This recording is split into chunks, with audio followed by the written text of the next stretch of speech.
चलिए ठीक है। वो ये ना ऊपर पूरा मैप नहीं आ रहा। अब ठीक है।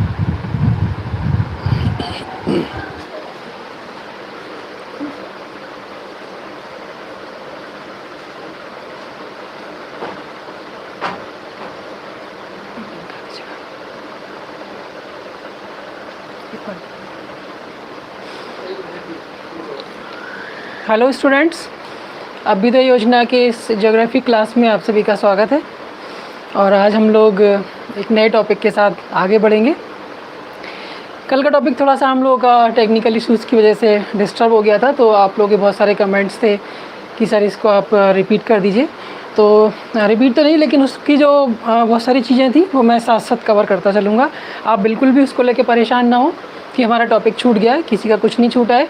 मोस्टली जो चीज़ें थी वो सारी उसमें क्लियर हो गई थी। कल जो थोड़ा बहुत ब्रेक हुआ था वो चीज़ें मैं उसको आगे जो टॉपिक कराऊंगा उनके साथ साथ क्लियर करता रहूँगा, ठीक है।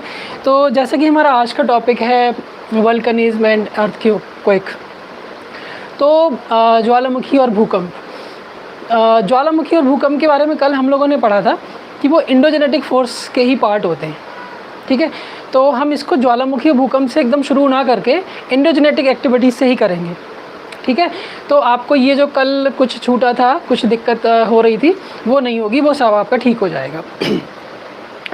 तो कल हम लोगों ने बात की थी इंडोजेनेटिक और एक्सोजेनेटिक फोर्सेस, या जो क्रस्ट पे चेंजेस लाते हैं या जो लैंड फॉर्म्स क्रिएट करने के लिए रेस्पॉन्सिबल फोर्सेस हैं वो क्या क्या हैं, कौन कौन से हैं, उनका डिटेल हमें आगे पढ़ना है। अब जितना भी टॉपिक, जितना भी सिलेबस आपका जियोमॉर्फोलॉजी में बचा है वो सारा का सारा इंडोजेनेटिक और एक्सोजेनेटिक फोर्सेस से बनने वाले लैंड फॉर्म्स कहें या उनकी एक्टिविटीज़ कहें या उनकी क्रियाएं कहें, उन्हीं से सारा रिलेटेड है, ठीक।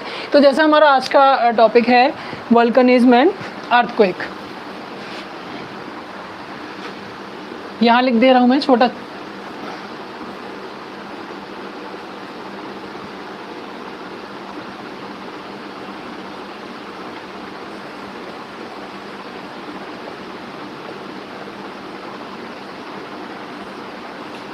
ठीक है।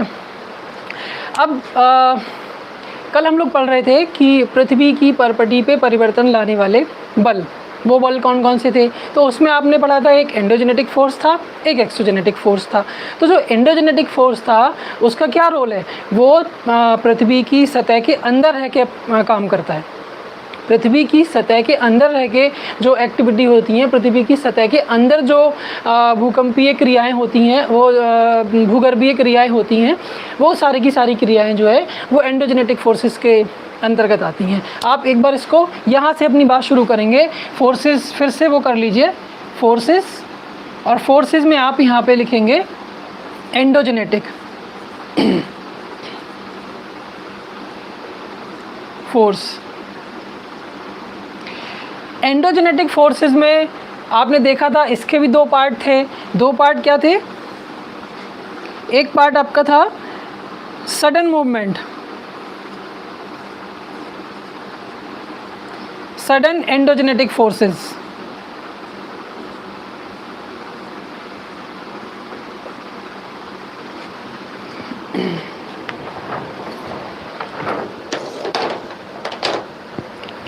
Sudden endogenetic forces. और दूसरा क्या था आपका डायस्ट्रोफिक फोर्सेस।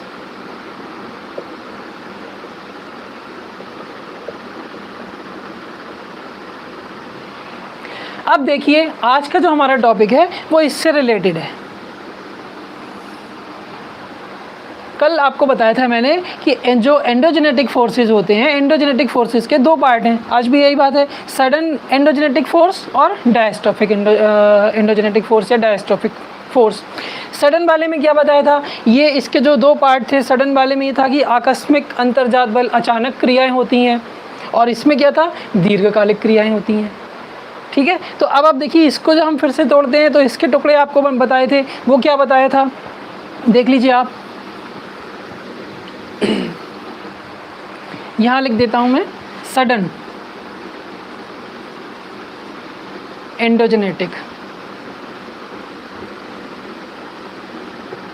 इसमें क्या बताया था आपको, अर्थक्वेक बताया था, और वॉल्केनिक एक्टिविटी बताई थी,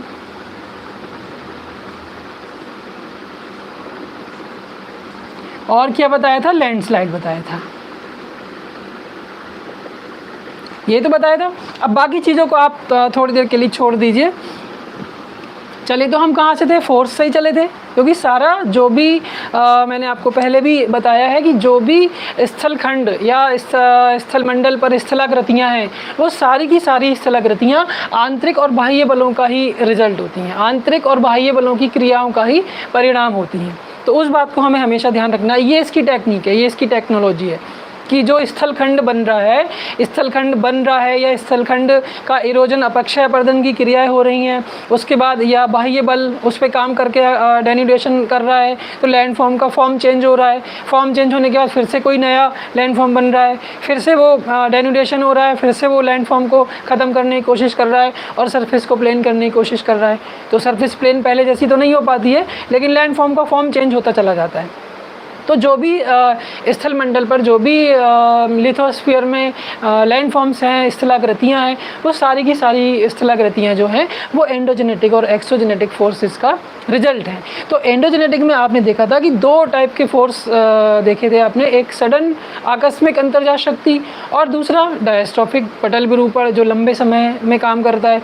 तो अब हमारा आज का जो टॉपिक है वो सडन पे डिपेंड कर रहा है। आप देखिए सडन में क्या है, ज्वालामुखी क्रिया हो रही है और भूकंप आ रहे हैं, लैंडस्लाइड यानी भूस्खलन हो रहा है। तो ये सब आकस्मिक शक्तियां हैं और इनका संबंध किससे है, पृथ्वी के अंतरतम से, पृथ्वी के आंतरिक भाग से, यानी क्रस्ट के नीचे जो पार्ट है उस पार्ट की बात कर रहे हैं। ये हम एस्थेनोस्फीयर कह देते हैं।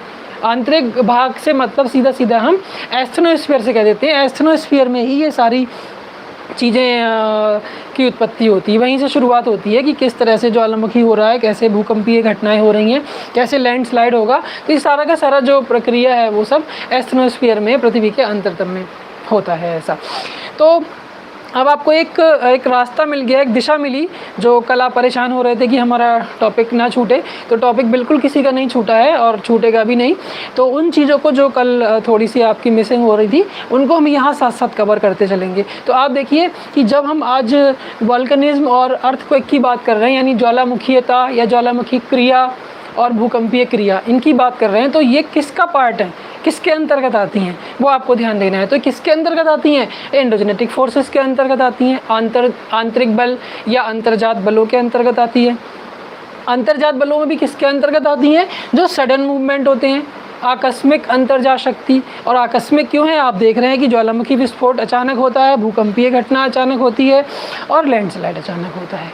ठीक है, तो अब हम अपने टॉपिक पे आते हैं मेन, जो हमारा आज का है वोल्केनिज्म और अर्थक्वेक।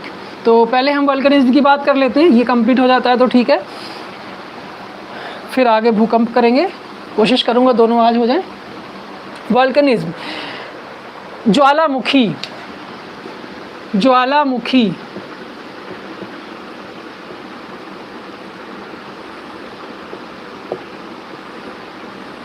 इसके नाम से ही आपको लग रहा है ज्वालामुखी, ऐसा मुख जिससे ज्वाला निकलती हो। ठीक है, लेकिन ज्वाला तो नहीं निकलती, लेकिन ज्वाला जैसा हमें कुछ प्रतीत होता है। गैसेस निकलती हैं, वाटर वेपर्स निकलती हैं, जो पायरोक्लास्टिक डेब्रिस है वो निकलता है, विखंडित फ्रेगमेंटल मटेरियल्स निकलते हैं। ठीक है, और जो तप्त मैग्मा, सबसे बड़ी बात है, जो तप्त मैग्मा होता है सरफेस के अंदर, उस मैग्मा की जो गर्मी होती है, टेम्परेचर होता है, उसकी वजह से हमें ऐसा लगता है कि कहीं से आग निकल रही है, ज्वाला निकल रही है, इसलिए हम उसको ज्वालामुखी कह देते हैं।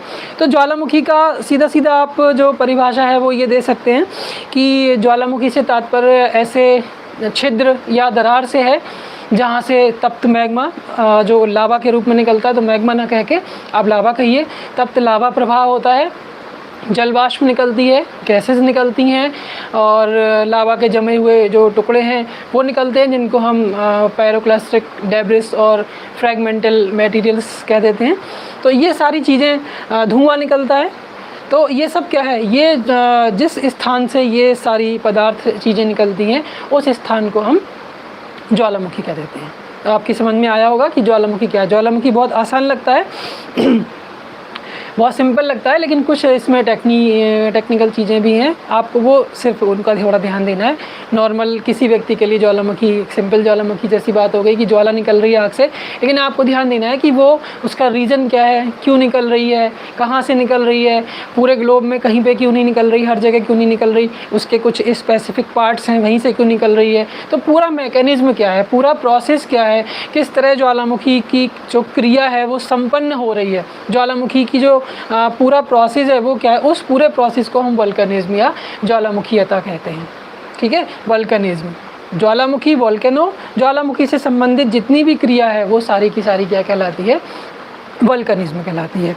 तो आप सीधा इसको ये भी कह सकते हैं कि इसके अंतर्गत पृथ्वी के अंदर और बाहर लावा की उत्पत्ति से लेकर उसके फैलाव तक का जितना भी जो क्रिया है वो सब किसके अंतर्गत आती है, ज्वालामुखी क्रिया के अंतर्गत आती है। ऐसा वॉरचेस्टर और उल्ड्रिच और मॉर्गन ने कहा था, ये भी आपको ध्यान रखना है। वॉरचेस्टर एक भूगोलवेत्ता थे, उल्ड्रिच, मॉर्गन ये सब भूगोलवेत्ता थे, भूआकृति विज्ञानवेत्ता थे, ऐसा भी आप कह सकते हैं। तो इन सब के स्टेटमेंट हैं ये कि ज्वालामुखी क्रिया क्या है, ज्वालामुखीयता क्या है, वल्कनिज्म क्या है, वल्केनिसिटी क्या है और वोल्केनो क्या है।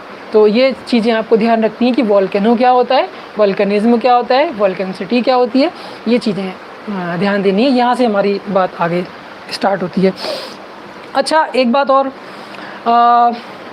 एक टर्म होता है मैग्मा, एक होता है लावा।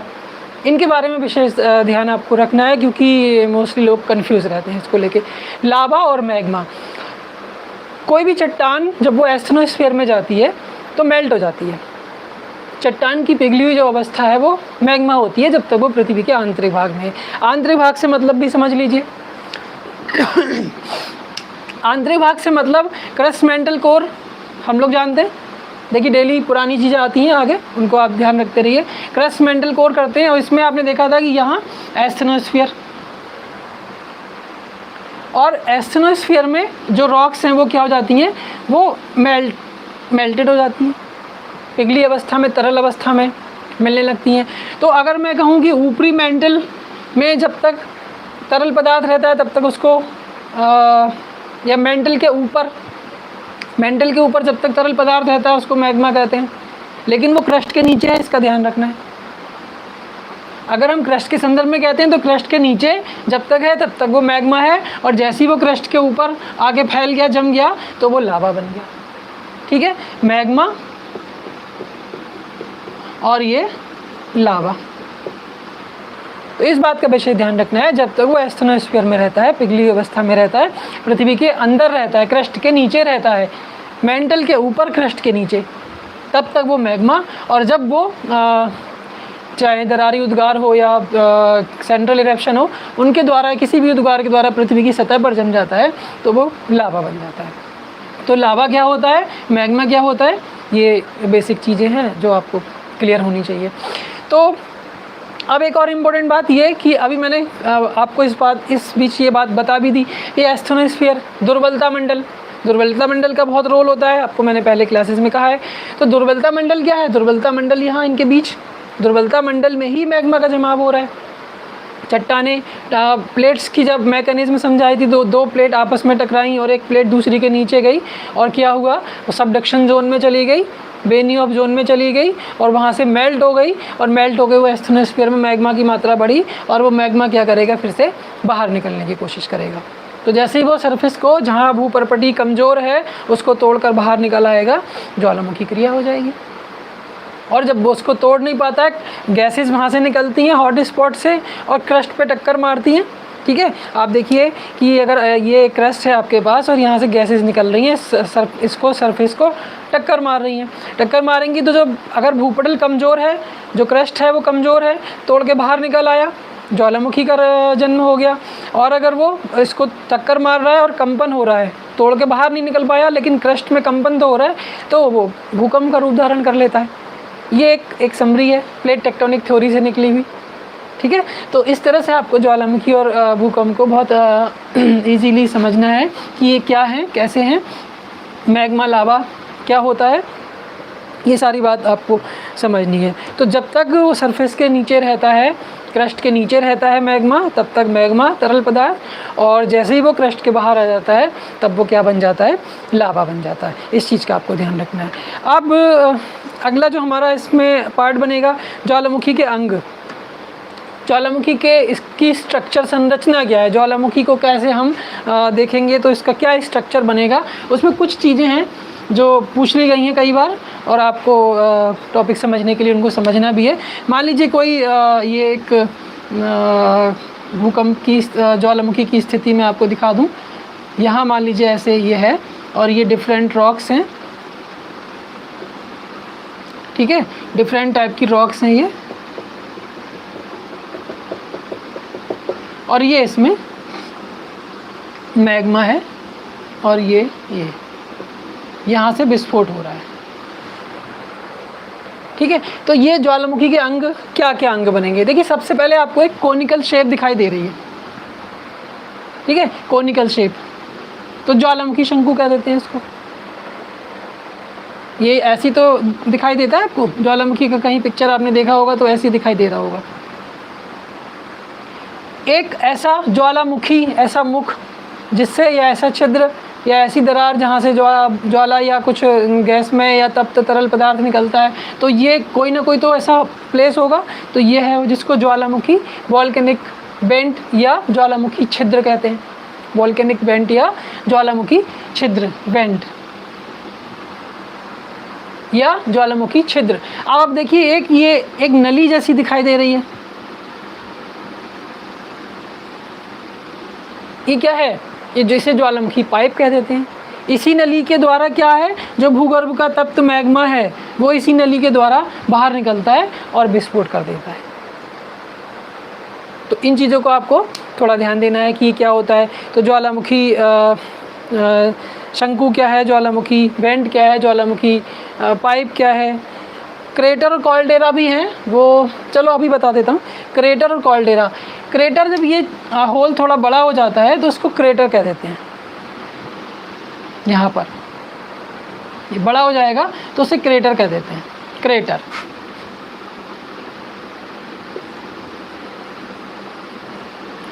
और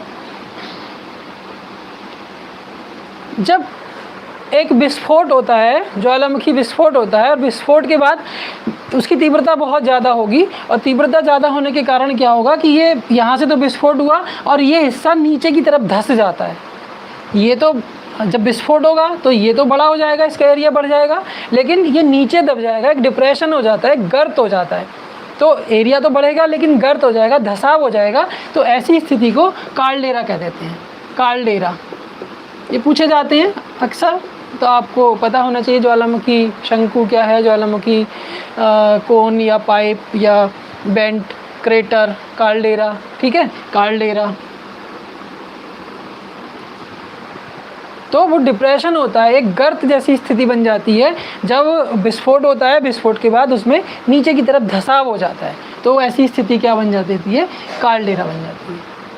तो ये कुछ ज्वालामुखी की संरचना या ज्वालामुखी का अंग आप कह सकते हैं इनको। तो समझ में आ रहा होगा आपका, ज्वालामुखी बेंट, जहाँ जो मुख जहाँ से ज्वाला निकल रही है या जो तप्त मैग्मा या लावा निकल रहा है, पाइप, कोन, और कोन से एक और बता देता हूँ, जब इसमें बहुत ज़्यादा लावा बाहर निकल आता है बहुत ज़्यादा मात्रा में, तो एक माउंटेन जैसा दिखने लगता है, तो जिसको ज्वालामुखी पर्वत भी कह देते हैं, वॉल्केनिक माउंटेन भी कह देते हैं। तो ये लैंडफॉर्म्स भी यही हो गए। तो इसमें आप समझ सकते हैं कि क्या कैसे स्थितियाँ बन रही हैं। बहुत आसान है और एक एक नंबर के क्वेश्चन, ये सिंपल चीज़ें पूछ ली जाती हैं कि काल्डेरा क्या है, क्रेटर क्या है, ज्वालामुखी वॉल्केनिक वेंट क्या है, पाइप क्या है, कोन क्या है, माउंटेन क्या है, वो आपको क्लियर हो रहा होगा। अब इनकी बात कर लेते हैं, इनके टाइप्स, ज्वालामुखी के टाइप्स क्या होते हैं, प्रकार क्या होते हैं, कितने प्रकार के ज्वालामुखी होते हैं। यहाँ आप चाहें तो एक फ्लो चार्ट बना सकते हैं जिसमें आप लिखेंगे टाइप्स ऑफ वॉल्केनो, और फिर इनको दो टाइप बना लीजिए। देखिए एक बात यह है कि जो ज्वालामुखी का उद्गार, जिसको इरप्शन कहते हैं, वॉल्केनिक इरप्शन, ज्वालामुखी उद्गार, इसको वॉल्केनिक इरप्शन कहते हैं। तो ज्वालामुखी का जो उद्गार है वो उद्गार और उसके समय में अंतर होता है। उद्गार और जो टाइम है उनका एक डिफरेंस पाया जाता है। ठीक है, तो उद्गार की अवधि के अनुसार भी हम इनको बांट सकते हैं और उद्गार की सक्रियता के अनुसार भी हम इनको बांट सकते हैं। तो उद्गार की अवधि, जैसे मान लीजिए क्या होता है कि कुछ ज्वालामुखी ऐसे हैं जिनमें लगातार इरप्शन हो रहा है, लगातार उनसे सारा मटेरियल निकल रहा है, और कुछ ज्वालामुखी ऐसे हैं जिनमें एक बार हो गया फिर कुछ समय तक शांत है, फिर कुछ लंबे समय बाद हुआ अचानक। कुछ ऐसे होते हैं जिनमें एक बार हो गया उसके बाद फिर दोबारा कभी विस्फोट नहीं होगा, ज्वालामुखी क्रिया नहीं हो रही है। तो इस तरह से जो उद्गार की अवधि है उसके अनुसार हम जब बांटते हैं तो हमारे पास 3 टाइप के वोल्केनो मिलते हैं, जिनमें एक एक्टिव वोल्केनो, दूसरा डोरमेंट वोल्केनो और तीसरा आपका एक्सटिंक्ट वोल्केनो। तो आप लिख दीजिए नंबर 1 इसमें जागृत या सक्रिय ज्वालामुखी।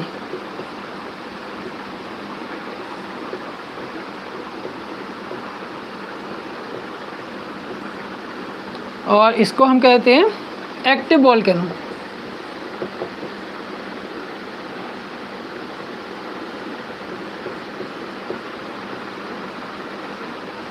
दूसरा हमारे पास प्रसुप्त,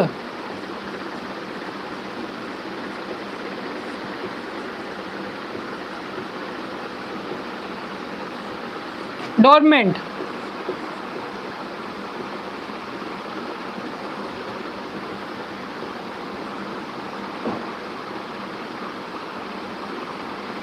और तीसरा शांत।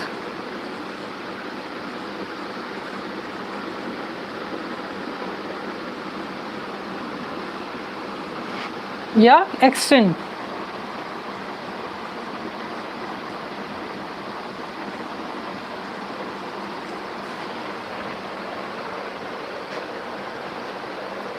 देखिए जो एक्टिव वोल्केनो है, जागृत ज्वालामुखी या सक्रिय ज्वालामुखी है, उसके बारे में मैंने आपको अभी बताया कि उसमें लगातार जो उसका मुख है या छिद्र है या जो उसकी नली है उससे लगातार क्या होगा, लावा है, गैस है, जल वाष्प है, विखंडित पदार्थ हैं, लावा के जमे हुए टुकड़े हैं, वो सब लगातार निकलते रहते हैं। तो उसको हम क्या बोल देते हैं, एक्टिव वोल्केनो या सक्रिय ज्वालामुखी।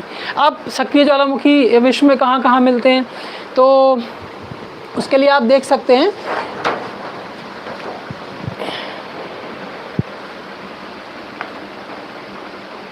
माउंट एटना और स्ट्राम्बोली। माउंट एटना, अब देखिए फिर यहाँ पे आपको रीजनल स्टडी की ज़रूरत पड़ने लगी।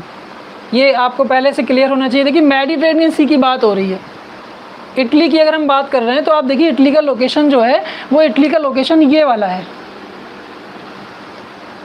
और यहाँ पर जो आइलैंड्स है ये मेडिटेरेनियन सी है। भूमध्य सागर, भूमध्य सागर भूमि के मध्य में जो नई पुरानी दुनिया थी उसके, देखिए एक तरफ उसका यूरोप, एक तरफ एशिया, एक तरफ अफ्रीका। इतनी लोकेशन कितनी इम्पोर्टेंट है इसकी हर तरीके से।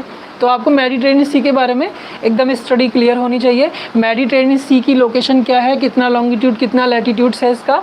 उसके अलावा जो इसमें आइलैंड्स हैं उनके नाम क्या क्या हैं, वो क्यों फेमस हैं, और उन पे कौन से आइलैंड पे कौन से कंट्री का अधिकार है, ये चीज़ें आपको क्लियर होनी चाहिए। और मैं मानता हूँ कि आपको पता होगा क्योंकि आप ये पढ़ चुके हैं। तो यहाँ जो हम बात कर रहे हैं वो हम बात कर रहे हैं इसमें माउंट एटना और स्ट्राम्बोली। तो मेडिटेरेनियन सी में एक सिसिली द्वीप के उत्तर में एक द्वीप है लेपारी आइलैंड। लेपारी आइलैंड पे एक जो स्ट्राम्बोली ज्वालामुखी मिलता है, वो क्या है, सक्रिय ज्वालामुखी का उदाहरण है। और क्या खास बात है, उसको भूमध्य सागर का प्रकाश स्तंभ भी कहा जाता है। लगातार उससे जो प्रकाश निकलता रहता है, प्रकाश में आभा में जो मैग्मा लावा की उत्पत्ति होती रहती है, लाइट निकलती रहती है, उससे क्या होता है कि उस भूमध्य सागर के उसके आसपास का जो क्षेत्र है वहाँ पर रोशनी रहती है, जिससे उसको भूमध्य सागर का प्रकाश स्तंभ या लाइट हाउस या लाइट पोल कहा जाता है। तो कहाँ है ये, भूमध्य सागर में लिपारी द्वीप पर है। ये आपको ध्यान रखना है। कौन सा, स्ट्राम्बोली, ये मोस्ट इम्पॉर्टेंट है, बहुत बार पूछा गया है। और माउंट एटना ये भी बहुत बार पूछा गया है। तो इनकी दोनों की जो लोकेशन है वो ये इटली का अधिकार इन पर है, ये भी आप कह सकते हो। अच्छा, उसके अलावा इक्वाडोर का कोटोपैक्सी, इक्वाडोर एंडीज माउंटेन पर, इक्वाडोर की अगर हम बात करें तो आप देख लीजिए एंडीज पर्वत। एंडीज पर्वत कहाँ है? यहाँ, ये चीज़ आपको ध्यान रखनी पड़ेगी, ये एंडीज पर्वत की लोकेशन। और इस एंडीज पर्वत पर इक्वेटर पे होने के कारण इसका नाम इक्वाडोर। और ये एक ऐसा देश है जहाँ पूरे साल बसंत ऋतु रहती है। तो बहुत सारी विशेषताएं, बहुत सारी खासियत इस कंट्री में मिल रही हैं। इक्वेटर पे है, होनी चाहिए इक्वेटोरियल क्लाइमेट, बट होता है स्प्रिंग सीजन। क्यों होता है कभी आगे डिस्कस करेंगे इसको। तो यहाँ पर आप देखेंगे इसका कोटोपैक्सी, ये क्या है? कोटोपैक्सी भी एक सक्रिय ज्वालामुखी का उदाहरण है। तो इन चीज़ों को इस तरह से आप समझते हुए आगे चलिए, ताकि तुरंत अभी ये क्लियर होता रहे सारा। उसके अलावा पापुआ न्यू गिनी, इसमें आपका लांगिला और बगाना। पापुआ न्यू गिनी देखिए, ये डायनासोर जैसी आकृति वाला एक आइलैंड यहाँ पे दिखाई देता है आपको, पापुआ न्यू गिनी। यहाँ पर क्या है? लांगिला एवं बागाना, ये भी पूछा गया है आपसे। तो ये भी क्या है? एक सक्रिय ज्वालामुखी का उदाहरण है। और आप साथ साथ ये भी देखते रहिए, कहीं ना कहीं कोई ना कोई प्लेट है इनके आसपास। प्लेट टेक्टोनिक थ्योरी, मैंने आपको कहा था कि जो भी क्लास हम आगे करेंगे वो सब पुरानी क्लास पे बेस्ड होगा। प्लेट टेक्टोनिक थ्योरी, प्लेट का जो मैकेनिज्म है वो आप एकदम दिमाग में लाइए कि कहाँ पे रचनात्मक किनारा मिल रहा है, कहाँ विनाशात्मक मिल रहा है, कंस्ट्रक्टिव प्लेट मार्जिन कहाँ मिल रहा है, डिस्ट्रक्टिव कहाँ मिल रहा है। तो सारे जितने ज्वालामुखी आप देखेंगे लगभग सभी प्लेट के किनारों पे होंगे। कौन सा किनारा रचनात्मक है, कौन सा विनाशात्मक है, ये अब आपको पहचानना है, क्योंकि ये आप अब सब पढ़ चुके हैं। तो आप देख लीजिए पापुआ न्यू गिनी में लांगिला और बागाना, ये आपसे पूछा गया है। हवाई द्वीप का मोना लोआ, हवाई द्वीप भी आपको पता होगा। हवाई द्वीप देखिए प्रशांत महासागर में, ये वाली लोकेशन इसकी, इसके बीच में इसको प्रशांत महासागर का चौराहा भी कुछ बुक्स में लिखा हुआ है।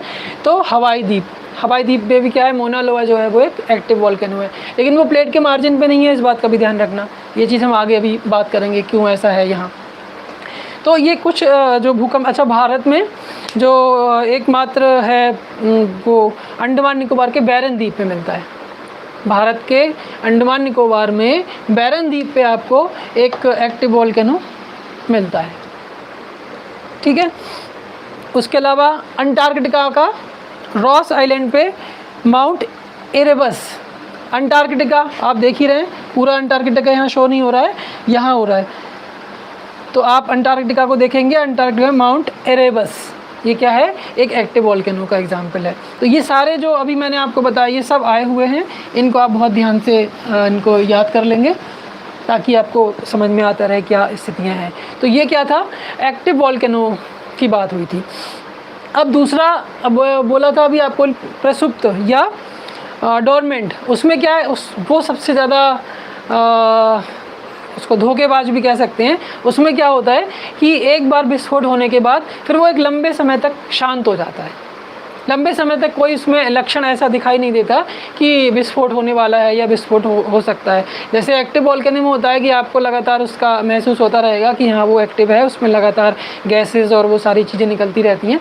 लेकिन जो डोरमेंट होते हैं, जो प्रसुप्त होते हैं, वो एक बार विस्फोट के बाद एक लंबे समय तक शांत अवस्था में चले जाते हैं, तो उसमें विस्फोट के लक्षण दिखाई नहीं देते। लेकिन जब विस्फोट होता है तो अचानक होता है, जिससे अपार जनधन की क्षति हो जाती है, क्योंकि लोग उसके लिए अवेयर नहीं होते हैं।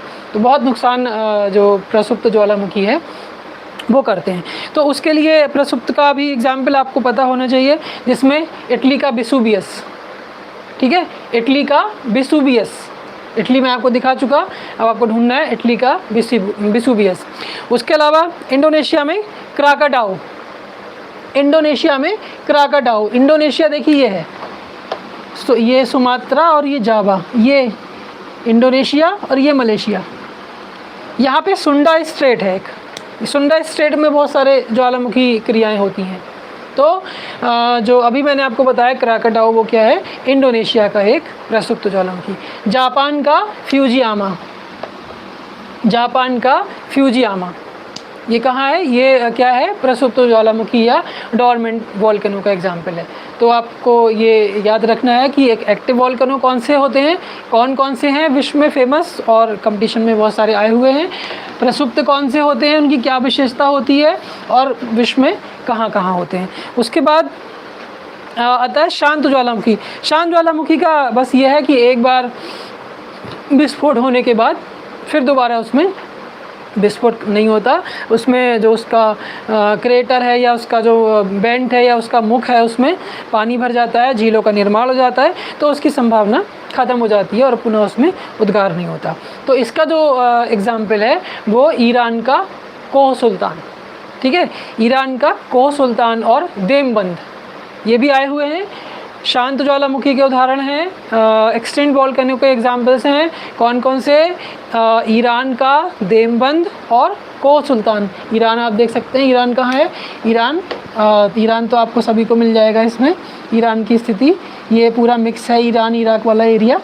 तो इसमें आप देखेंगे ईरान का जो कोह सुल्तान और देमबंद है वो शांत ज्वालामुखी का उदाहरण है। उसके अलावा आप देखेंगे म्यांमार का, या म्यांमार या बर्मा, उसका माउंट पोपा, म्यांमार का माउंट पोपा, म्यांमार माउंट पोपा। उसके अलावा किलिमंजारो, तंजानिया, तंजानिया कहाँ पड़ेगा, अफ्रीका में, ठीक है, तंजानिया का किलिमंजारो, माउंट किलिमंजारो। उसके अलावा चिम्बोराजो, इक्वाडोर, फिर से इक्वाडोर की बात आ गई, फिर से एंडीज पर्वत पे आपको जाना पड़ेगा। कोटोपेक्सी वो एक्टिव वॉल्केनो है, वो भी इक्वाडोर में है। ये आपको याद रखने हैं और समझना कैसे वो मैं आपको यहाँ बता रहा हूँ। थोड़ा आपको इनको याद भी करना पड़ेगा कि नाम जो स्पेसिफिक नेम्स वगैरह हैं वो आपको ध्यान रखने पड़ेंगे, लेकिन लोकेशन क्या है, अगर आपने एक बार लोकेशन उसकी ठीक से समझ ली, याद कर ली, तो आपको फिर उसको रटना नहीं पड़ेगा, समझते रहिए। तो इक्वाडोर की बात अभी हमने की थी, तो इक्वाडोर में आपने देखा एक तो कोटोपेक्सी आपको मिला जो एक्टिव वॉल्केनो का एग्जाम्पल है, और दूसरा आपको चिम्बोराजो मिला जो क्या है, एक शांत या एक्सटिंक्ट वॉल्केनो का एग्जाम्पल है। तो ये कुछ एग्जाम्पल मैंने अभी आपको दिए जो क्या थे, एक्टिव वॉल्केनो और आपके डोरमेंट और एक्सटिंक्ट, यानी कि जागृत ज्वालामुखी या सक्रिय ज्वालामुखी, उसके अलावा प्रसुप्त ज्वालामुखी और शांत ज्वालामुखी। तो इनका जो आपने वो लिया था बेस, वो क्या लिया था, किस आधार पे लिए थे, उद्गार की अवधि के अनुसार। उद्गार की अवधि आपने देखी, किसी में लगातार हो रहा है, कुछ में कुछ ब्रेक के बाद हो रहा है, कुछ में बिल्कुल नहीं हो रहा फिर बाद में, एक बार होने के बाद। अब इसको दूसरे कैटेगरी में कर सकते हैं, ज्वालामुखी के उद्गार के अनुसार, उद्गार की जो तीव्रता है उसकी बात कर सकते हैं आप। तो उसको जो हम करेंगे तो हमारे पास दो कैटेगरी निकलती हैं। इसको मिटा देता हूँ अब।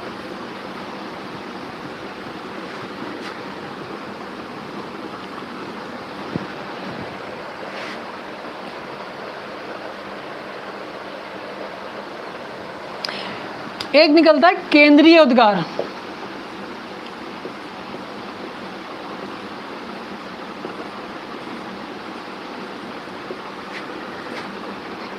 केंद्रीय उद्गार,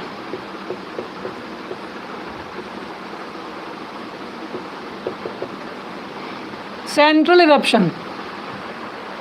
देखिए इनका थोड़ी थोड़ी टेक्निक समझते रहिए तो कठिन नहीं लगेगा आपको।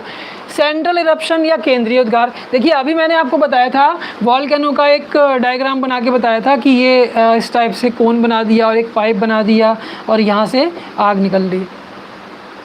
केंद्रीय उद्गार, सेंट्रल इरप्शन, ही एक केंद्र से निकल रही है ज्वाला, एक छिद्र से निकल रही है ज्वाला, एक छिद्र से उद्गार उनका हो रहा है। तो ये कौन से है, केंद्रीय उद्गार, ठीक है। केंद्रीय उद्गार मतलब क्या है कि एक पतले पाइप या एक नली के द्वारा जब भूगर्भीय मैग्मा लावा के रूप में धरातल पर गिरता है तो उसको हम क्या बोलते हैं, विस्फोट के साथ, तीव्र विस्फोट होता है, इसमें धमाका होता है और जो इसमें मटेरियल निकलता है वो काफ़ी ऊंचाई तक चला जाता है क्योंकि विस्फोट तीव्रता से होता है और वो वायुमंडल में बादल और ये सब धुआं ये सब छाने लगता है। उसमें जो जल वाष्प निकलती हैं, गैसेस निकलती हैं, वो सारी की सारी वायुमंडल में छाने लगती हैं। तो उनको हम क्या कह देते हैं, केंद्रीय उद्गार वाले या सेंट्रल इरप्शन। अब इनकी टेक्निक क्या है, ये आप देखेंगे मोस्टली ये आपको डिस्ट्रक्टिव प्लेट मार्जिन पे मिलेंगे। कहाँ मिलेंगे? विनाशात्मक प्लेट किनारों पे मिलेंगे। विनाशात्मक प्लेट किनारों पे प्लेट एक दूसरे के आमने सामने आई, दूसरी एस्थेनोस्फीयर में गई, मेल्ट हुई, मैग्मा इकट्ठा हुआ, बाहर निकलने की कोशिश करेगा। जब निकलने की कोशिश करेगा तो विस्फोट तेज़ी से होगा। ठीक है, तो ये क्या हुआ? केंद्रीय उद्गार या सेंट्रल इरप्शन, ये बात आपको ध्यान रखनी है, केंद्रीय उद्गार। और दूसरा क्या होता है? दरारी उद्गार। केंद्रीय उद्गार के बारे में देखिए, एक प्लेट इधर से आई, दूसरी प्लेट यहाँ से आई और ये आपस में टकराई।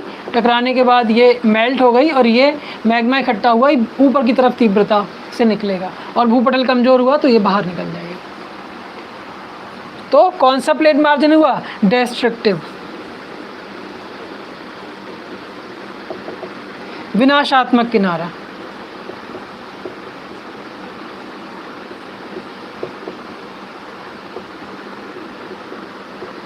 देखिए, ज्वालामुखी और प्लेट विवर्तनिक सिद्धांत साथ साथ चल रहे हैं, या आप कह सकते हैं कि प्लेट विवर्तनिक सिद्धांत के द्वारा हम ज्वालामुखी क्रिया को समझ सकते हैं। ये बात मैंने आपको प्लेट टेक्टोनिक थ्योरी बताते समय, समझाते समय बताई थी कि प्लेट विवर्तनिक के द्वारा बहुत सारी चीज़ों को सुलझाया गया है। तो यहाँ आप ये देख सकते हैं कि कैसे ये ज्वालामुखी जो क्रियाएं हो रही हैं उनका प्लेट टेक्टोनिक से क्या संबंध बन रहा है। दूसरा इसमें दूसरा होता है दरारी उद्गार।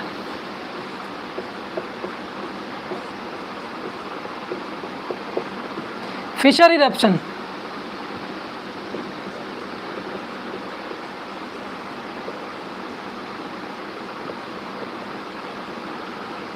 Fissure eruption. दरारी उद्गार, दरारी उद्गार में आप देखिए दरार बनेगी, जहाँ फॉल्ट बनेगा।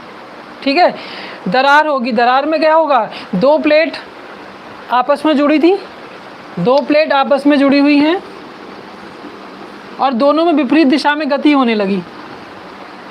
तो आप देखिए इनके बीच में गैप आने लगेगा। और ये प्लेट क्या है? एस्थेनोस्फीयर। देखिए ये जो पूरा क्रस्ट आप देख रहे हैं, ये सब क्या है? प्लेट्स ही तो हैं।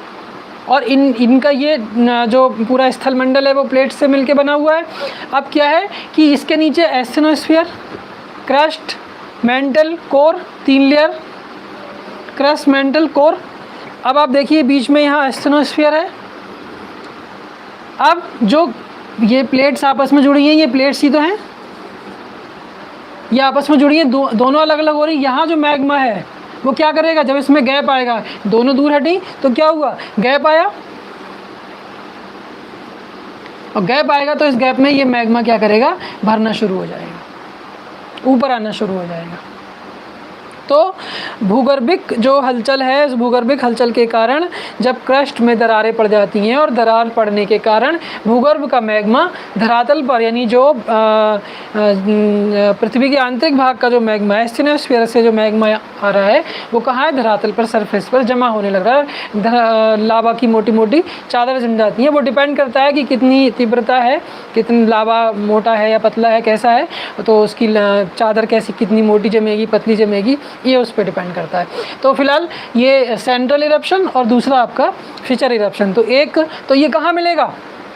ये आपको क्या बताया गया था? प्लेट टेक्टोनिक के अकॉर्डिंग रचनात्मक प्लेट किनारों के सहारे, कंस्ट्रक्टिव प्लेट मार्जिन। जब दो प्लेट आपस में एक दूसरे से दूर हुई, उनके बीच में मैग्मा निकला और जमने लगा, तो क्या हो रहा है? एरिया बढ़ने लगा। सी फ्लोर स्प्रेडिंग बताया था। तो या कटक महासागरों में बनते हैं। तो क्या हुआ? जब दो प्लेट एक दूसरे से दूर हो रही हैं और मैग्मा निकला और नीचे जमने लगा उनके बराबर में, तो रचना हो रही, निर्माण हो रहा है, ये तो बताया था। तो ये जो दरारी उद्गार होगा वो कहाँ पर होगा? दरारी उद्गार होगा रचनात्मक प्लेट किनारों के सहारे। तो आप इसको ध्यान रख लें। इसके ब्रैकेट में आप लिख सकते हैं डिस्ट्रक्टिव प्लेट मार्जिन, और इसके साइड में आप ब्रैकेट में लिख सकते हैं कंस्ट्रक्टिव प्लेट मार्जिन, रचनात्मक प्लेट किनारा। कारण आपको समझ में आया? अब इनको कुछ इनके नाम भी दे दिए गए, जैसे जो केंद्रीय उद्गार है, उद्गार की तीव्रता के अनुसार। तो अलग अलग स्थानों पर वर्ल्ड के जो ग्लोब पर डिफरेंट प्लेसेस के वॉल्केनिक एक्टिविटीज़ वॉल्केनोस को स्टडी किया। स्टडी करने के बाद कुछ रिजल्ट निकाला, उस रिजल्ट को कंक्लूजन देते हुए बताया गया। तो कुछ स्पेसिफिक प्लेसेस के वॉल्केनो को कैसे मैच करेंगे, क्या किया, तो वो आप यहाँ देखेंगे। जो केंद्रीय उद्गार है, केंद्रीय उद्गार वाले यानी सेंट्रल इरप्शन वाले वॉल्केनोज कौन कौन से मिले वर्ल्ड में, फिशर इरप्शन वाले ये कौन कौन से मिले, तो वो थोड़ा सा यहाँ लिख सकते हैं, चाहे तो लिख लीजिए। जैसे हवाई टाइप, हवाई आइलैंड पे हवाई आइलैंड की बात अभी की, तो वो अपने आप में एक अलग स्पेसिफिक टाइप लिए हुए है, तो उसको हम किस कैटेगरी में रखते हैं, सेंट्रल इरप्शन वाली कैटेगरी में रखते हैं, केंद्रीय उद्गार वाली कैटेगरी में रखते हैं। तो केंद्रीय उद्गार को कुछ विद्वानों ने चार में, कुछ ने 5 या 6 में इनको डिवाइड किया। तो 4-5 नाम है, वो आपको ध्यान रख लेना है, कभी कभी आ जाते हैं। तो हवाई टाइप स्ट्रामोली अभी आपको पढ़ाया था, हवाई के बारे में भी बताया था। तो हवाइन टाइप या हवाई तुल्य, स्ट्रामोलिन टाइप स्ट्रामोली तुल्य, उसके अलावा वेसुवियस टाइप और पीलियन टाइप और वल्केनियन टाइप या वल्कनो टाइप। तो ये 4-5 जो नाम है वो आपको ध्यान रखने हैं। इसमें सबसे ज़्यादा जो अधिक तीव्रता वाला विस्फोटक होता है वो पीलियन होता है।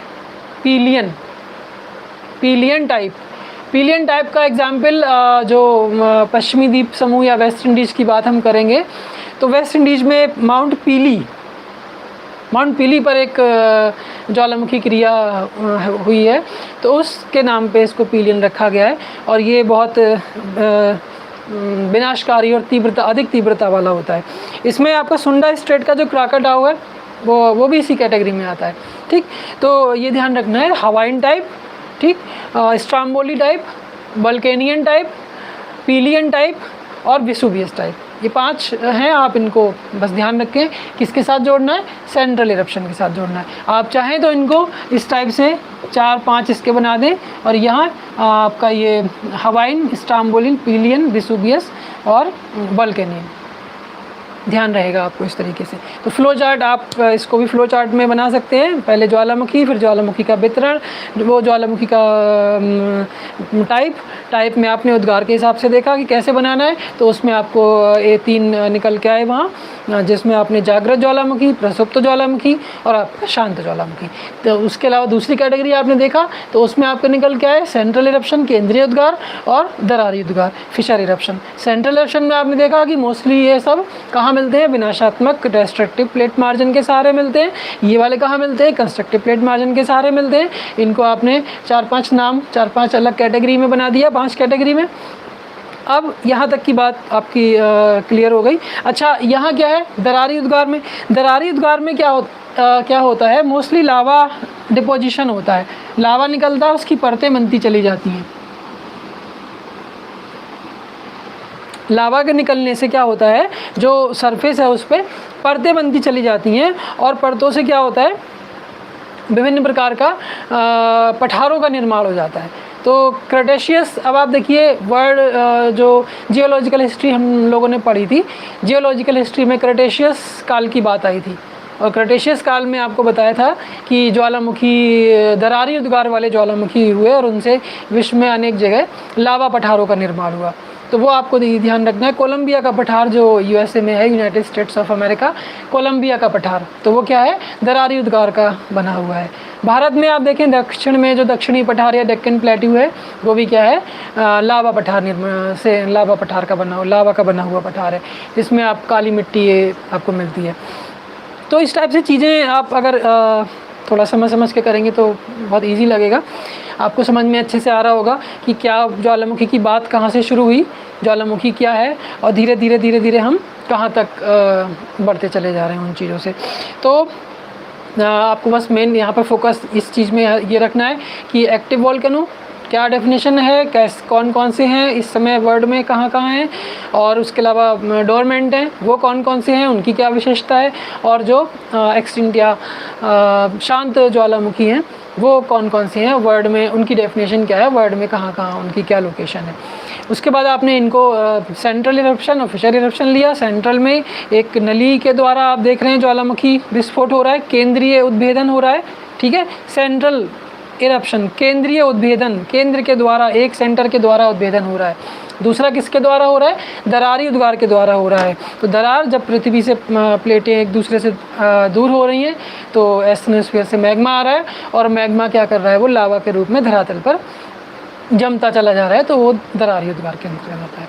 दरारी उद्गार से आपने देखा कि पठारों का निर्माण होता है। तो ये एक फ्लो चार्ट या एक चार्ट या एक टेबल आपको ज्वालामुखी के टाइप्स क्या हैं उनका मिला। अब कुछ पदार्थ, ज्वालामुखी से निकलने वाले पदार्थ क्या क्या हैं, तो उसके लिए हम स्टार्टिंग से ही बात करते आ रहे हैं। ज्वालामुखी से निकलने वाले पदार्थ क्या क्या हैं, उनको कुछ स्पेसिफिक नेम है, वो आपको ध्यान रखने हैं। जैसे कि गैसेस तो निकलती हैं, गैसेस में आपका कार्बन डाइऑक्साइड निकल रही है, नाइट्रोजन निकल रही है, हाइड्रोजन निकल रही है। तो इनका लगभग 60 से 90% जो ज्वालामुखी से निकलने वाले पदार्थ हैं, ज्वालामुखी क्रिया में जो पदार्थ बाहर आ रहे हैं, सरफेस पे आ रहे हैं, सरफेस पे आने का मतलब है विस्फोट के साथ आ रहे हैं और वो सरफेस पे गिर भी जा रहे हैं, वायुमंडल में भी चले जा रहे हैं। तो टोटल जो निकल कर आ रहा है उस सब में जो गैसेज हैं उनका जो परसेंटेज है वो 60 to 90% होता है, जिसमें मोस्टली आपका कार्बन डाइऑक्साइड, ये जो जलवाष्प सर्वाधिक जलवाष्प निकलता है, जलवाष्प, और गैसेस में आपका कार्बन डाइऑक्साइड, नाइट्रोजन, हाइड्रोजन, ये सारी चीज़ें।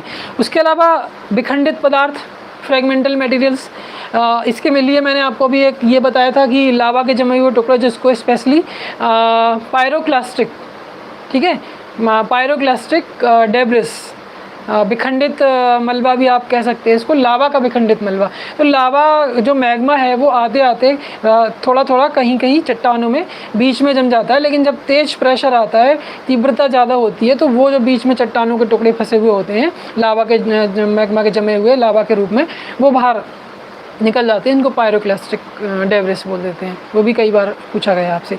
अच्छा, विखंडित पदार्थों में धूल और राख से बनने वाले चट्टानी टुकड़े जिनको टफ बोल देते हैं, टफ।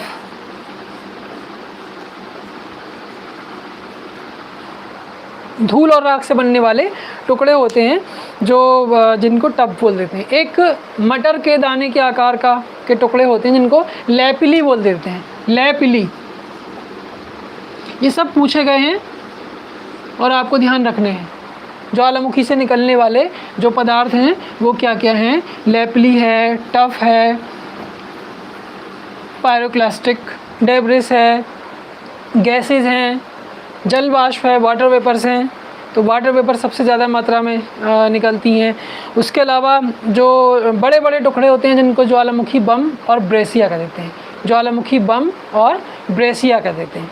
ठीक, तो ये कुछ चीज़ें हैं। अच्छा, लावा की बात करें तो जो लावा है उसका टाइप्स एसिड लावा और बेसिक लावा, यानी अम्लीय लावा और क्षारीय लावा। तो ये कुछ चीज़ें हैं जो आपको इन पर विशेष फोकस रखना है। तो जैसे कि गैसेस हो गई, वाटर वेपर्स हो गई, गैसेस में क्या क्या हैं, कौन कौन सी हैं, और आपका ये जो विखंडित पदार्थ हैं वो क्या क्या हैं, कौन कौन से नाम हैं उनके, और लावा का जो लावा का टाइप है वो लावा कैसा है, एसिड लावा है, बेसिक लावा है, अम्लीय है, क्षारीय है, वो आपको ध्यान रखना है। तो इस तरह से हम एक एक स्टेप करके ज्वालामुखी क्रिया को, ज्वालामुखी को समझ रहे हैं। और मुझे लगता है कि ये टॉपिक बहुत आसान है आज का, आपको बहुत अच्छे से समझ में आ रहा होगा।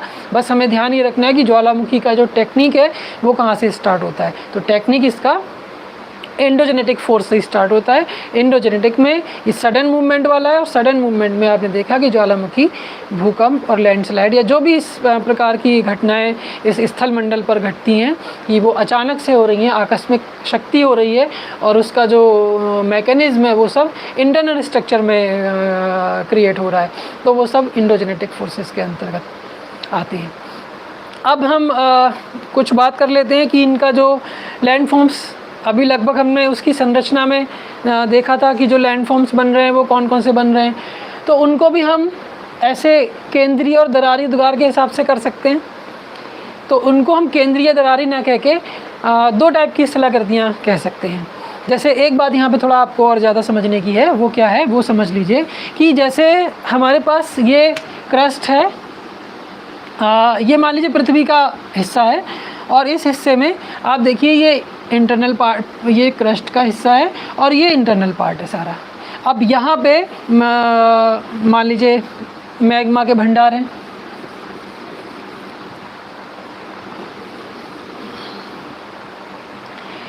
हमारे पास ये आप देख लीजिए, ऐसे ही समझ लीजिए इसको, इस तरह से।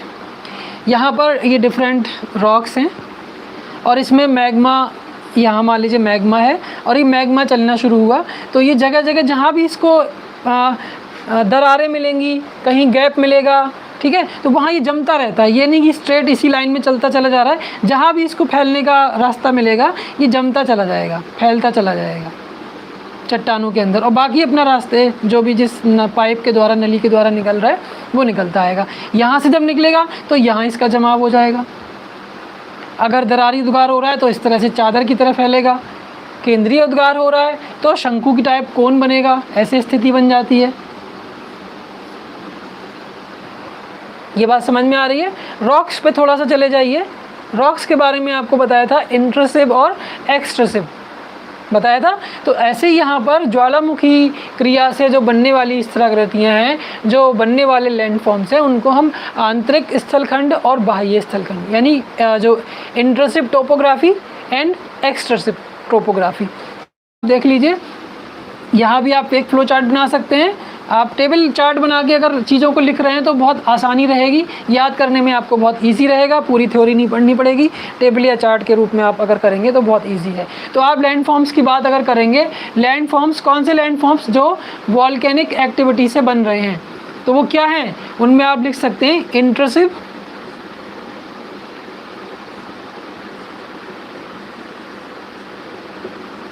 और एक्सट्रूसिव।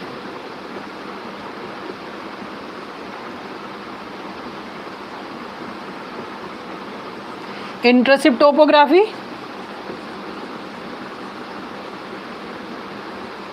और एक्सट्रूसिव टोपोग्राफी।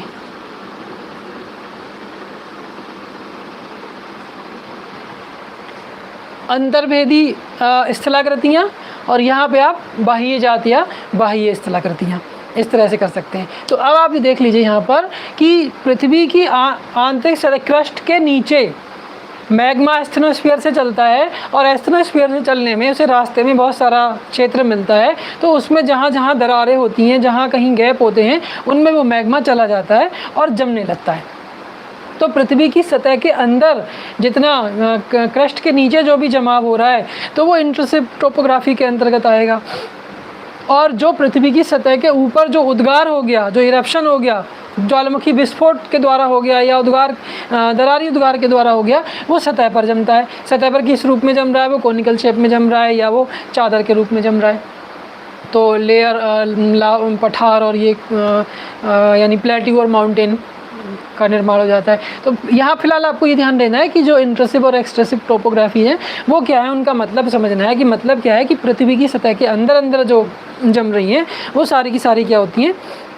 इंट्रूसिव होती हैं, और जो बाहर जम रही है वो एक्सट्रूसिव होती हैं। अब इनको भी हम सेंट्रल इरप्शन और फिशर इरप्शन के हिसाब से जोड़ लेते हैं। सेंट्रल इरप्शन हो रहा है तो एलिवेटेड पार्ट, यानी कुछ सतह से उठा हुआ पार्ट, एलिवेटेड पार्ट। और यहाँ पर जो होगा वो क्या होगा? वो डिप्रेस्ड पार्ट होगा। ठीक है, सेंट्रल इरप्शन में दो चीज़ें हो सकती हैं, या तो जमाव हो रहा है, और जब विस्फोट होता है तो विस्फोट से क्या होता है? धसाव भी हो जाता है, तो डिप्रेस भी हो जाते हैं।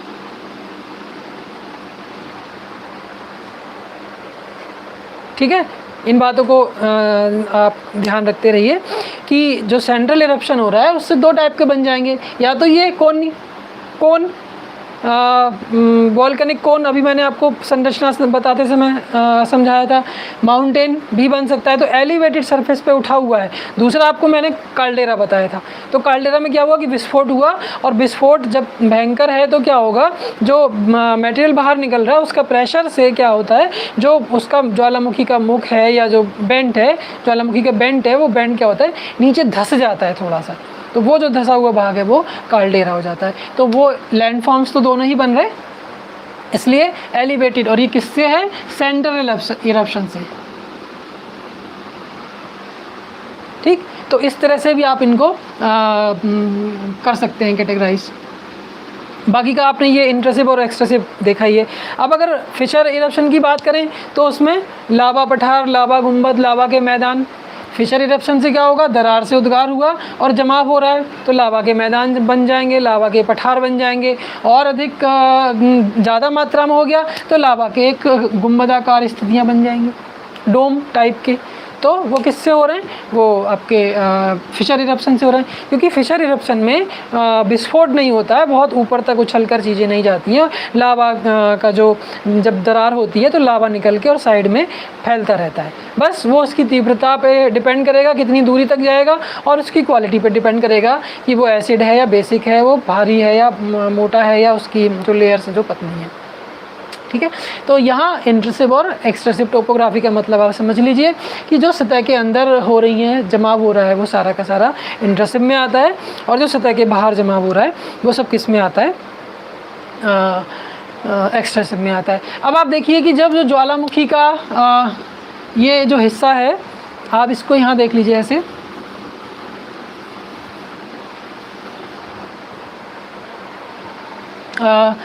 मान लीजिए कोई स्थान पर विस्फोट हुआ, और विस्फोट होने के बाद फिर ये ज्वालामुखी था और यहाँ विस्फोट हुआ, विस्फोट होने के बाद फिर ज्वालामुखी ख़त्म, शांत अवस्था में चला गया, तो इसमें क्या हो गया, पानी भर गया, और ये काल्डेरा और क्रेटर झील, ये झीलों का निर्माण भी हो जाता है। उसके बाद एक और चीज़ है जिसमें जो लावा था वो इसी रूप में यहाँ जमा रहा,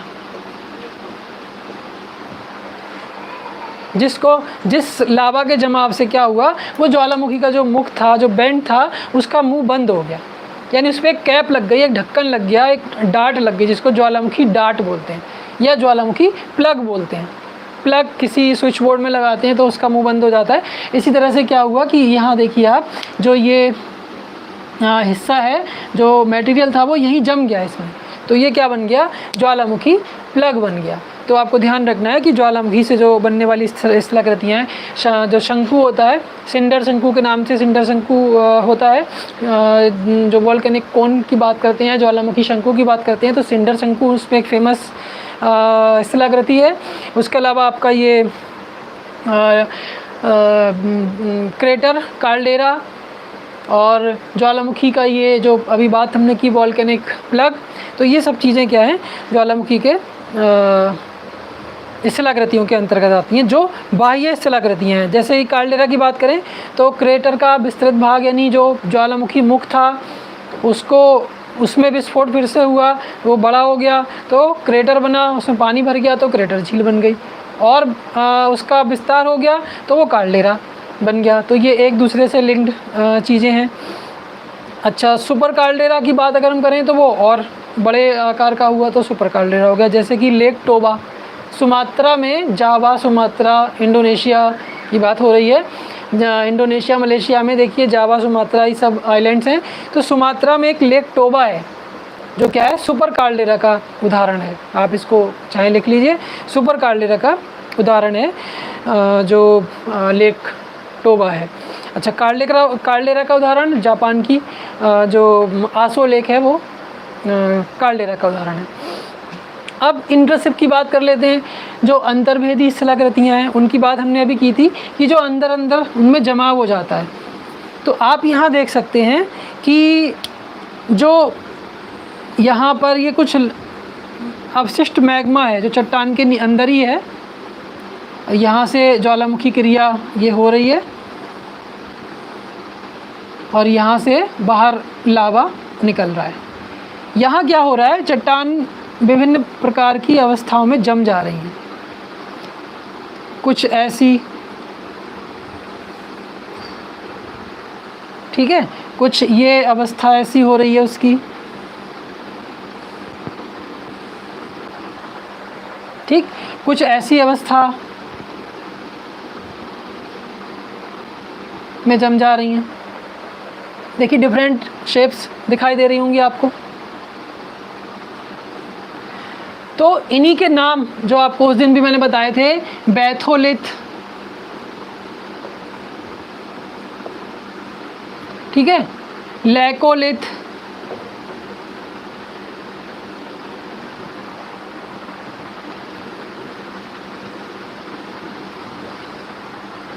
फैकोलिथ, लोपोलिथ, सिल और डाइक। ये कुछ नाम बताए थे, ये नाम भी पूछे जाते हैं इनका। और एक और रह गया ये,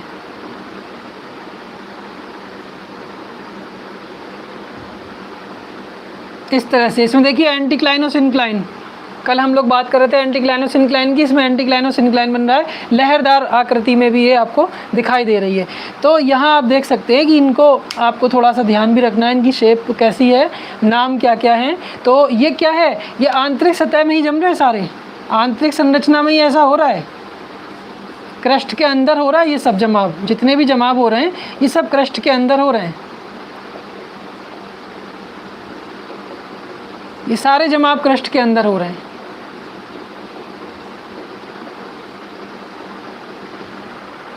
ठीक है, तो इनमें आपको थोड़ा सा ध्यान रखना है।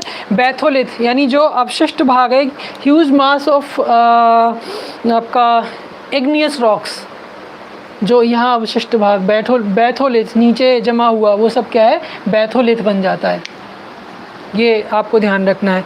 फैकोलिथ, ये जो लहरदार स्थिति में है, फैकोलिथ बन जाता है। लैकोलिथ जो डोम शेप में, ये वाला बन जाता है, ये चीज़ें आपको ध्यान रखनी है। लोपोलिथ सॉसर शेप में, ये तस्तरी नुमा, ये वाला हिस्सा, मैं इसको डार्क कर दे रहा हूँ ताकि आप को समझ आ जाए, दिख जाए।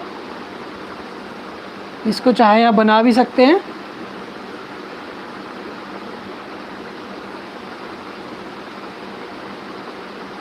जो हॉरिजॉन्टल जमा हुआ है वो सिल, और जो वर्टिकल है वो डाइक।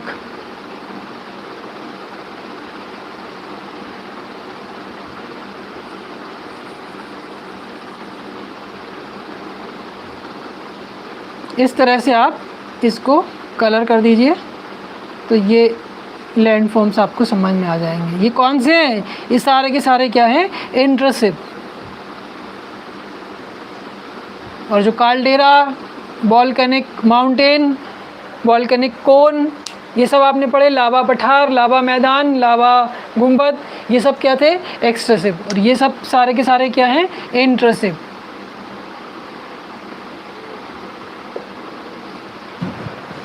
ये आपको ध्यान रखना है। ठीक है, तो ये इसके बहुत सारे पार्ट हो जाते हैं इस क्वेश्चन के, कि आपसे ज्वालामुखी से निकलने वाले पदार्थ क्या हैं उनके बारे में भी पूछा जा सकता है, ज्वालामुखी से बनने वाली स्थलाकृतियाँ क्या हैं उनके बारे में भी पूछा जा सकता है, ज्वालामुखी के अंग क्या क्या हैं वो भी पूछे जा सकते हैं, ज्वालामुखी क्रिया कैसे संपन्न हो रही है उसके बारे में भी आपसे कुछ पूछा जा सकता है। अब बात आती है प्लेट, इनका जो डिस्ट्रीब्यूशन है, विश्व वितरण की बात आती है, तो उसके लिए हम देख लेते हैं।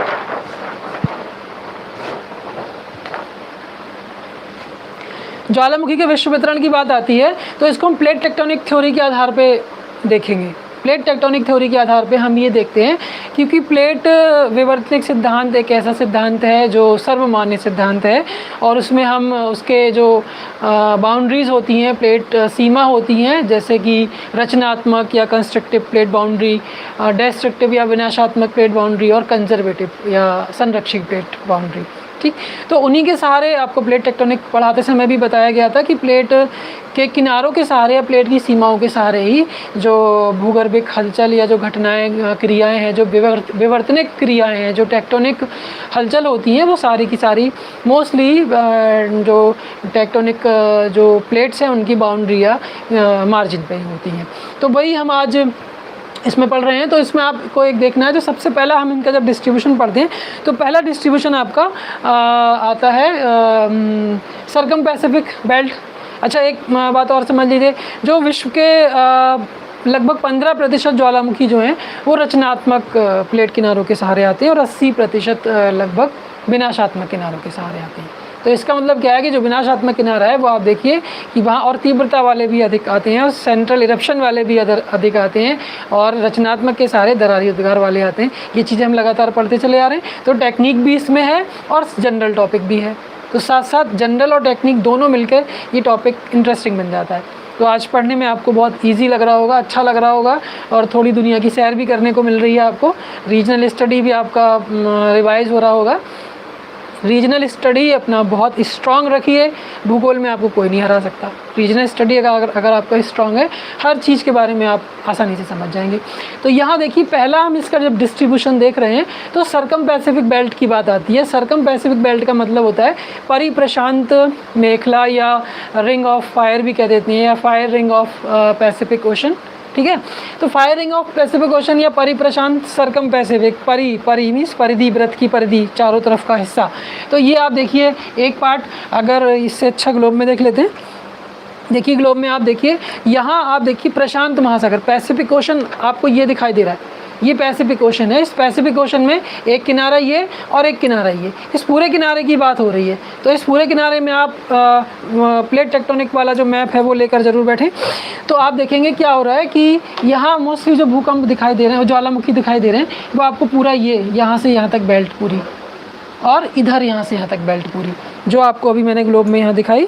इसमें आप देखिए कि ये एशिया का, ये रूस और जापान और ये फिलीपाइंस तक ये पूरा किनारा, और ऐसे यहाँ ये पापुआ न्यू गिनी तक आ गया, और इधर आपका ये अलास्का से लेके और यहाँ तक ये सारा अंटार्कटिका तक, माउंट इरेबस तक चला जाता है।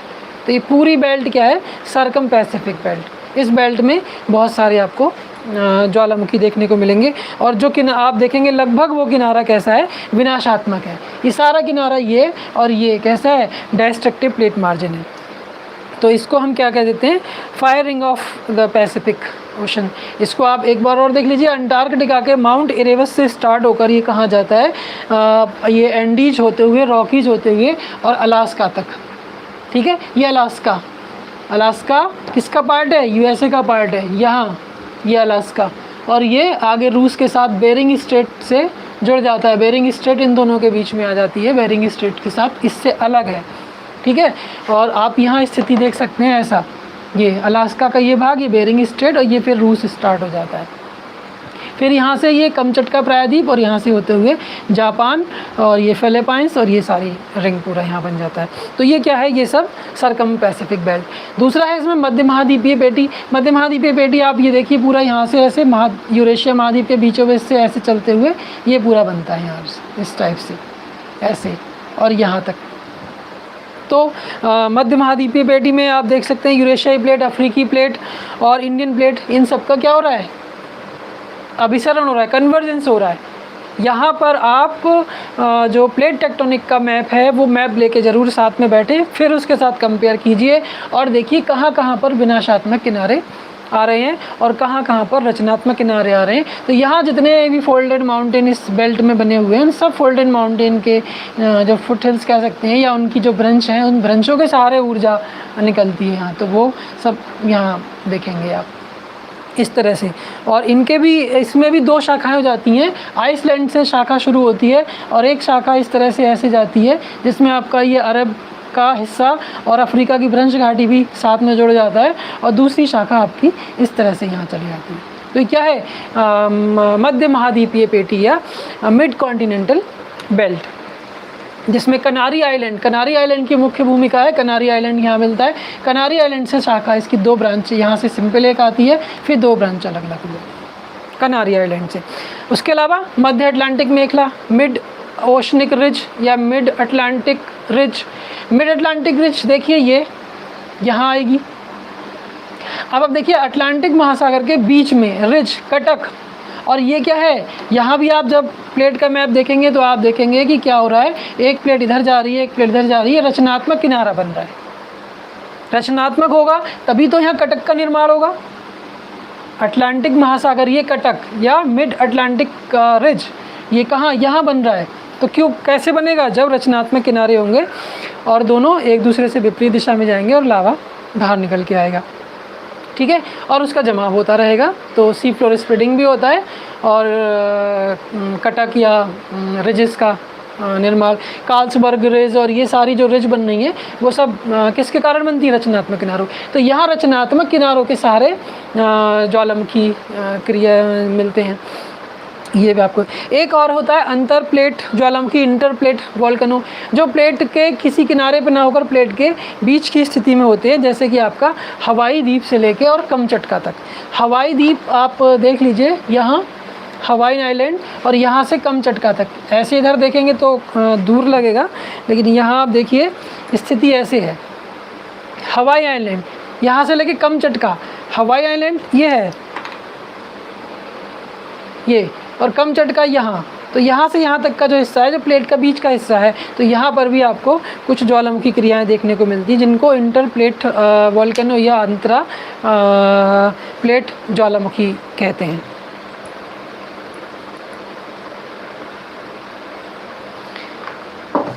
ये इनका वितरण की बात हो गई।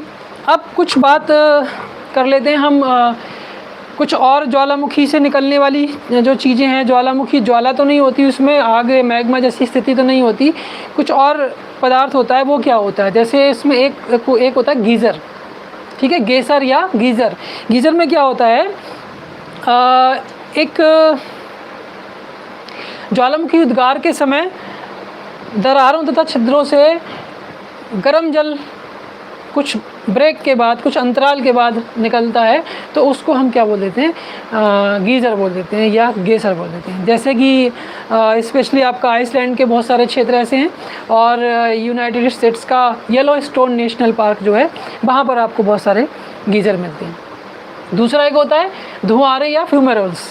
धुआरे या फ्यूमोरल्स, ऐसे पार्ट जहाँ से जिनके सहारे से गैस और वाष्प निकलती है, दूर से देखने पे हमें धुआं जैसा दिखाई देता है, तो उसको फ्यूमोरल्स या धुआरे बोल देते हैं।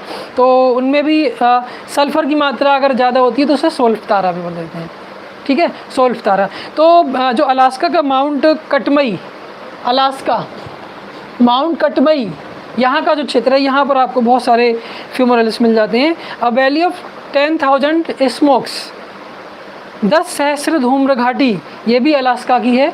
ईरान का कोह सुल्तान, यहाँ भी आपको फ्यूमोरल्स मिलता है। न्यूजीलैंड का जो प्लेंटी की खाड़ी में वाइट आइलैंड है, वहाँ भी आपको फ्यूमोरल्स मिलते हैं। तो ये सब नाम जो मैंने अभी आपको सामने फ्यूमोरल्स और गीज़र के लिए ये सब नाम आए हुए हैं, तो इनको आपको थोड़ा ध्यान रखना है। नेक्स्ट हमारा जो इसका दूसरा पार्ट था, वो अर्थक्वेक की बात हम करते हैं, भूकंप की बात करते हैं। तो भूकंप के बारे में आप समझ लीजिए थोड़ा सा। अभी मैंने ज्वालामुखी पढ़ाते समय बहुत कुछ बातें भूकंप से संबंधित भी आपको बताई। उनमें आप देख सकते हैं कि भूकंप का मतलब क्या है। भूकंप का जो शाब्दिक अर्थ निकल के आता है, साधारण शब्दों में हम कहें तो भूकंप क्या है? पृथ्वी का कंपन, पृथ्वी की सतह पर जो हलचल हो रही है, वो सब क्या है? भूकंपी तो है। मतलब किसी भी प्रकार से, किसी भी प्रकार तो नहीं कहेंगे, हमें कहने चाहिए जब किसी ज्ञात अथवा अज्ञात बाह्य अथवा अंतर्जात कारणों से पृथ्वी के जो भूपटल है उसमें तीव्र हलचल होती है, तीव्र गति उत्पन्न होती है, तो उसको हम भूकंप कह देते हैं, ठीक है। भूकंप का क्या है? भूकंप की भी स्थिति वही है। प्लेट विवर्तनिकी के आधार पे हम अगर भूकंप की बात करेंगे तो क्या होता है? जब प्लेट टकराती हैं एस्टेनोस्फीयर में, मैग्मा की उपस्थिति होती है और वो बाहर निकलने की कोशिश करता है। भूकंप जब वो भूपटल को तोड़ नहीं पाता है तो उसमें कंपन पैदा कर देता है, यानी एक ऊर्जा उत्पन्न होती है। जैसा आपको पहले बताया गया कि रेडियो एक्टिव एलिमेंट्स होते हैं, हॉट स्पॉट्स होते हैं, तो हॉट स्पॉट से ऊर्जा निकलती है और वो ऊर्जा लगातार जो क्रस्ट है उस पर टक्कर मारती है, फोर्स लगाती है और कंपन उससे उत्पन्न होता है। तो वो फैलकर विभिन्न भागों में भी जाती है, अलग डिफरेंट प्लेसेस से एनर्जी निकली और वो मोस्टली भ्रंशों के सहारे ज़्यादा ऐसा होता है। जो भ्रंश होते हैं वहाँ पर ऊर्जा का जो स्राव है वो ज़्यादा हो जाता है, ऊर्जा भ्रंशों के सहारे ज़्यादा निकलती हुई दिखाई। जैसे हिमालय की बात करें तो MBT, MCT ये सब फॉल्ट बने हुए हैं, तो भ्रंशों के सहारे ज़्यादातर भूकंप की क्रिया देखने को मिलती हैं। तो आप कह सकते हो कि जो भूकंप है वो क्या है? पृथ्वी का कंपन है, और कोई ज्ञात या अज्ञात, तो ज्ञात कारण भी अब तो बहुत सारे हो गए हैं। तो सीधा सा आप कह सकते हो कि पृथ्वी के बाह्य तथा अंतर्जात या स्पेशली अंतर्जात कारणों से उसके जो भूपटल है, जो सरफेस है, जो सतह है, वहाँ पर जो हलचल हो रही है उसको हम भूकंप कह देते हैं। और भूकंप क्या है? एक अंतर्जात बल का एक उदाहरण है, या अंतर्जात बल का एक पार्ट है, इंडोजेनेटिक फोर्स का एक पार्ट है, जो सडन मूवमेंट के अंतर्गत आता है, भूकंप भी और ज्वालामुखी भी। अब एक बात ये आती है कि सतह, ठीक है, और सतह के अंदर, यहाँ सतह के अंदर कहीं से वेव्स निकलेंगी और उनकी जो तीव्रता है वो सतह पर भी कहीं ना कहीं महसूस की जाएगी। नहीं, सतह जो वेव्स निकली वो यहाँ से निकलनी शुरू हुई,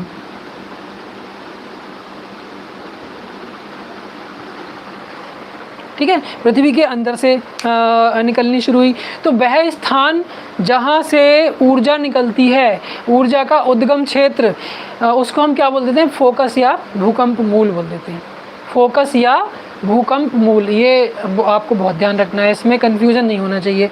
एक इसमें फोकस होता है, एक इसमें एपिसेंटर होता है, एक भूकंप मूल होता है, एक भूकंप केंद्र होता है। तो ये ध्यान रखना है। तो पृथ्वी की सतह के अंदर जहाँ आप से तरंगे उत्पन्न होती हैं वो क्या होता है? भूकंप मूल।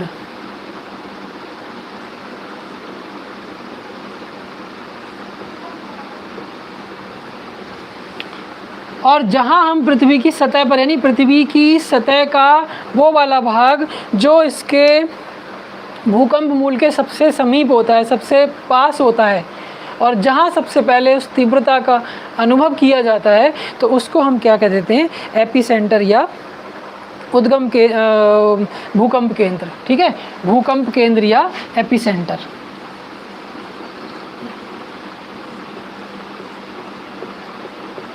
एपिसेंटर।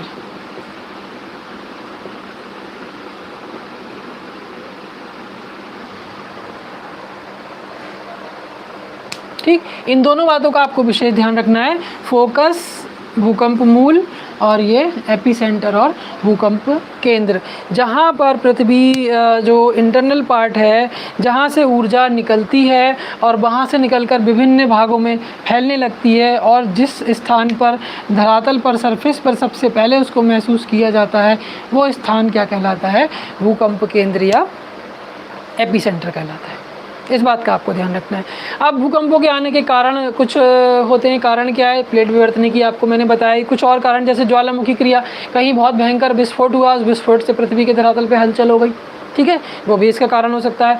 भूकंप, भूपटल भ्रंश, फॉल्टिंग कहीं पे हुई है, फॉल्टिंग से दरारें पड़ती हैं, फॉल्टिंग से बहुत बड़ा कंपन होता है, तो वो पृथ्वी में हलचल हो जाती है।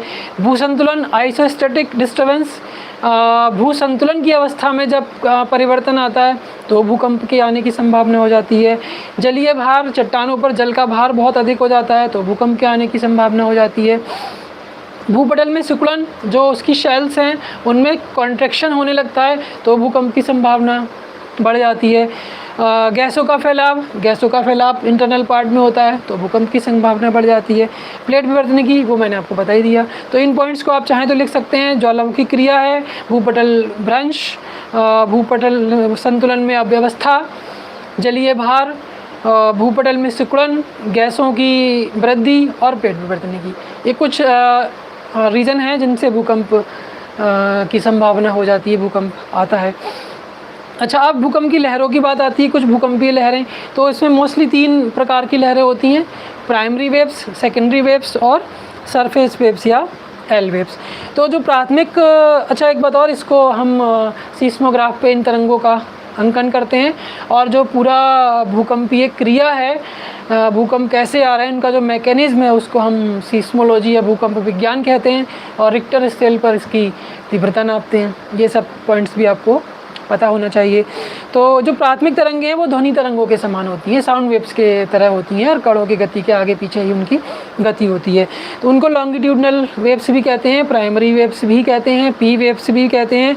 और ख़ास बात यह है कि ये ठोस में तीव्र गति से चलती हैं और तरल भाग में ये मंद गति से चलती हैं, और ये लहरें पृथ्वी के पूरे भाग का चक्कर लगा लेती हैं, क्योंकि ये सॉलिड में भी चल रही हैं, लिक्विड में भी चल रही हैं। बस ये है, इनका जो वेलोसिटी है उस पर थोड़ा सा अंतर आ जाता है, सॉलिड में फास्ट और लिक्विड में स्लो हो जाती हैं।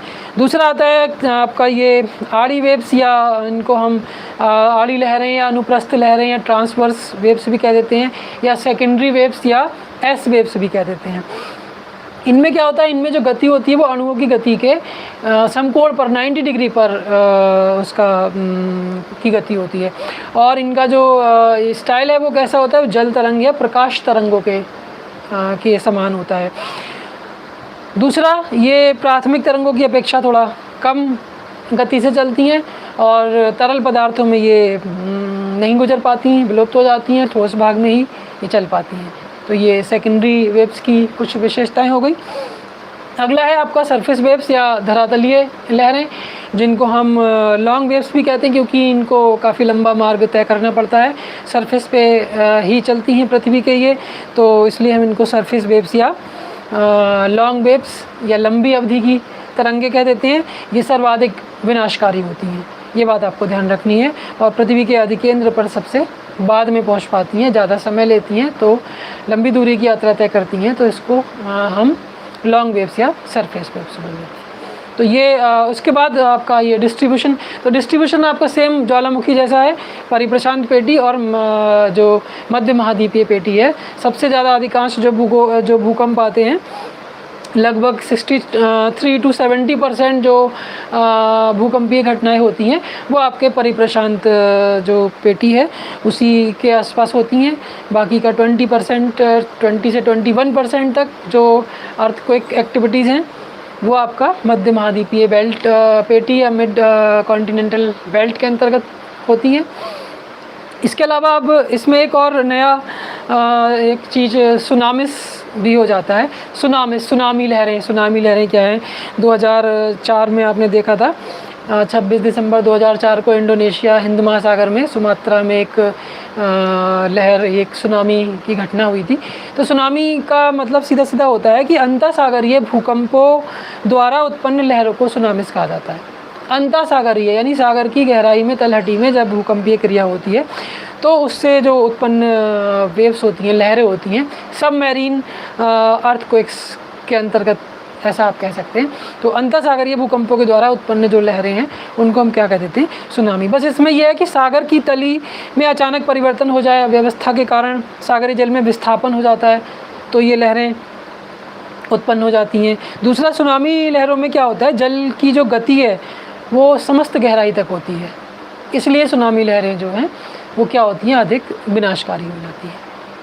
ठीक है, या आप सीधा सीधा कह सकते हैं कि जो सागरीय तली में आने वाला जो भूकंप है, उस भूकंप से जो तरंगें उत्पन्न होती हैं वो सुनामी का रूप धारण कर लेती हैं। तो इस प्रकार ये टोटल आपका एक इंडोजेनेटिक फोर्स का एक सेक्शन कंप्लीट हुआ, जिसमें हमने ज्वालामुखी, भूकंप और सुनामिस के बारे में थोड़ा स्टडी किया, और पॉइंट्स मोस्ट इम्पॉर्टेंट चीज़ें ही मैंने आपके साथ डिस्कस की हैं जो आपके प्री के लिए इम्पॉर्टेंट हैं, और इनको सारी चीज़ों को आपको बहुत ढंग से समझ लेना है, लेकिन वर्ल्ड रीजनल के साथ, वर्ल्ड के मैप के साथ। और वर्ल्ड के मैप में आप जो प्लेट टेक्टोनिक वाला मैप है उसको बहुत अच्छे से याद कर लीजिए, समझ लीजिए कि प्लेट की जो बाउंड्रीज़ हैं, जैसे कंस्ट्रक्टिव है या डिस्ट्रक्टिव है या कंजर्वेटिव है, तो वो बाउंड्रीज़ कहाँ से, कौन से भाग से कहाँ से निकल रही हैं, वो बहुत आसान है। आप एक दो बार प्रैक्टिस करेंगे समझ में आने लगेगा। सरकम पैसिफिक बेल्ट में ही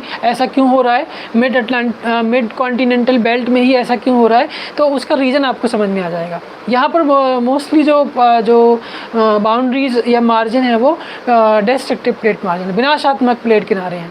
और आप देखिए मध्य अटलांटिक कटक, ये एक फेमस कटक है, विश्व का एक फेमस रिज है, मिड अटलांटिक रिज या मिड ओशनिक रिज या मध्य अटलांटिक कटक।